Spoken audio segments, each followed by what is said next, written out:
오늘 우리에게 주시는 생명의 말씀은 시편 37편 12절에서 24절 말씀입니다. 악인이 의인 치기를 꾀하고 그를 향하여 그의 일을 가는도다. 그러나 주께서 그를 비웃으시리니 그의 날이 다가옴을 보심이로다. 악인이 칼을 빼고 활을 당겨 가난하고 궁핍한 자를 엎드러뜨리며 행위가 정직한 자를 죽이고자 하나 그들의 칼은 오히려 그들의 양심을 찌르고 그들의 활은 부러지리로다. 의인의 적은 소유가 악인의 풍부함보다 낫도다. 악인의 팔은 부러지나 의인은 여호와께서 붙드시는도다. 여호와께서 온전한 자의 날을 아시나니 그들의 기업은 영원하리로다. 그들은 환난 때에 부끄러움을 당하지 아니하며 기근의 날에도 풍족할 것이나 악인들은 멸망하고 여호와의 원수들은 어린 양의 기름같이 타서 연기가 되어 없어지리로다. 악인은 꾸고 갚지 아니하나 의인은 은혜를 베풀고 주는도다. 주의 복을 받은 자들은 땅을 차지하고 주의 저주를 받은 자들은 끊어지리로다. 여호와께서 사람의 걸음을 정하시고 그의 길을 기뻐하시나니 그는 넘어지나 아주 엎드러지지 아니함은 여호와께서 그의 손으로 붙드심이로다. 아멘. 오늘도 우리에게 주시는 귀한 하나님 말씀 가운데 하나님의 깊은 은혜가 있기를 주님의 이름으로 기도드리겠습니다. 오늘 말씀에서요, 악인의 형통을 부러워하지 말라고 권면했던 다윗은 인생의 두 갈래 길을 선명하게 대조해서 우리들에게 말해주고 있습니다. 그리고 현재의 모습으로 삶의 결과를 섣불리 판단하지 말라고 권면하고 있습니다. 왜냐하면 이 모든 일을 지켜보시는 하나님이 계시기 때문입니다. 악을 행하는 자들의 주요한 특징은요, 의인을 공격하고 가난한 자를, 궁핍한 자를 핍박하며 행위가 정직한 자를 죽이려 한다라는 것입니다. 의인을 치기를 꾀한다 라는 표현이 오늘 본문 가운데 나와 있습니다. 그 말은요, 음모를 꾸민다 라는 뜻입니다.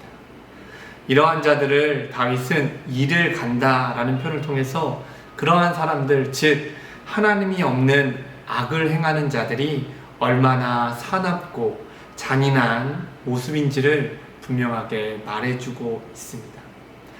의인이 아닌 악인이 된 사람들은 의롭고 정직한 사람들을 그냥 두고 보지는 못합니다.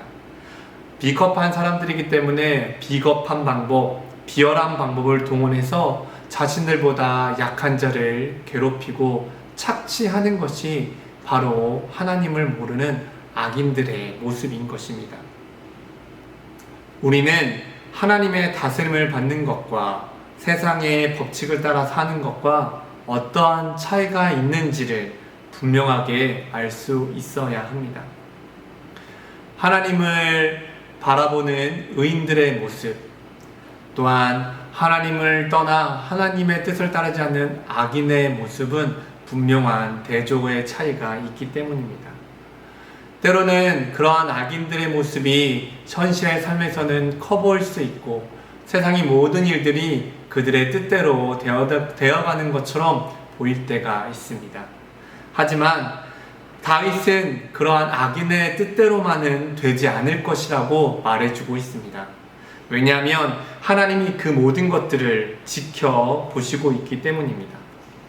하나님은 그 팔을 꺾으실 것이며 그들의 활은 부러지고 악인을 죽이려 했던 칼은 스스로를 찌르는 칼이 될 것이라고 기록하고 있습니다.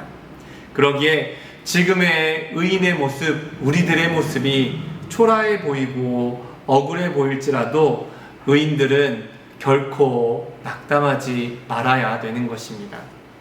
또한 그러한 의인들의 적은 소유가 악인의 풍부함보다 낫다고 성경은 기록하고 있습니다. 왜냐하면 하나님은 그런 의인들에게 복을 주시기 때문입니다.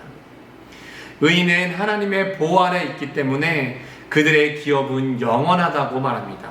환난이나 기근의 날에도 부족하거나 수치를 당하지 않게 하신다고 하십니다.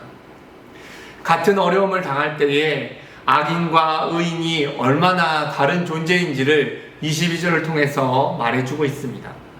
악인은 꾸어 갚지 아니하나 의인은 은혜를 베풀고 주는도다 라고 기록되어져 있습니다. 코로나 초기 사태 때에 미국 마트에서의 한 풍경이 있었습니다.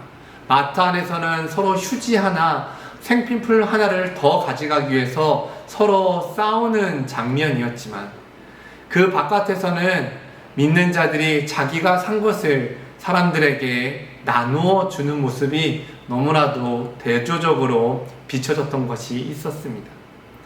세상의 논리를 보면요, 빼앗고 갚지 않는 자의 창고는 채워지고 베풀어주고 주는 사람의 창고는 빌 것 같지만 그렇지 않습니다. 도대체 나누고 베푸는데 어떻게 채워진다라는 것입니까? 라는 고민이 들 수 있을 것입니다. 하지만 그것이 바로 하나님이 주시는 복입니다.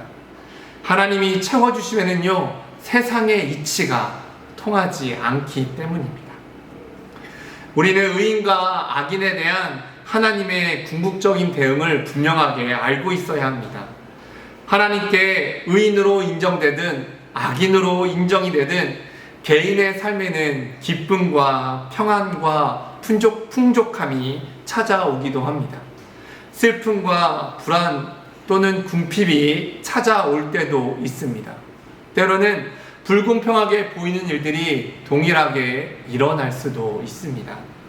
하지만 기억해야 할 것은 하나님께서 의인과 악인 모두를 세밀하게 살피신다라는 겁니다.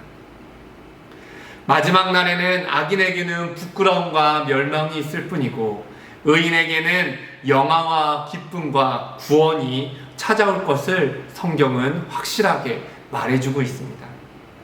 현실의 어려움에 좌절해서 하나님을 신뢰하고 또한 하나님이 원하시는 의인의 삶을 행하기를 포기하는 것을 결코 범하지 말아주시기를 부탁드리겠습니다. 그것은 누구보다도 어리석은 결단입니다. 하나님이 기뻐하시는 길을 걸을 때 하나님은 우리의 걸음걸음을 지키십니다.